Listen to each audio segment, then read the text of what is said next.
কারাগারের অন্ধকার থেকে সাময়িক মুক্তি। উদ্দেশ্য, চিরতরে বিদায় নেওয়া জীবনসঙ্গীকে শেষবারের মতো দেখা।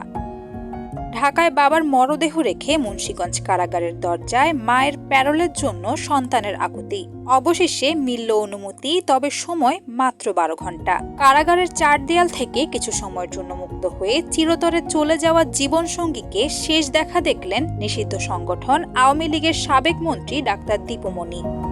দীর্ঘদিন ধরে কিডনি ও লিভারের জটিলতায় ভুগে গত মঙ্গলবার রাতে রাজধানীর একটি হাসপাতালে শেষ নিঃশ্বাস ত্যাগ করেন সুপ্রিম কোর্টের জ্যেষ্ঠ আইনজীবী তৌফিক নেওয়াজ।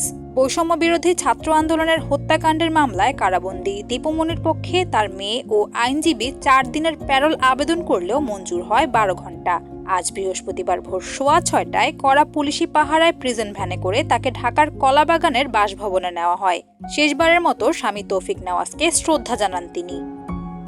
কলাবাগানের বাসায় স্বজনদের সঙ্গে আধা ঘন্টার অবস্থান শেষে মরদেহ নেওয়া হয় গুলশান আজাদ মসজিদে।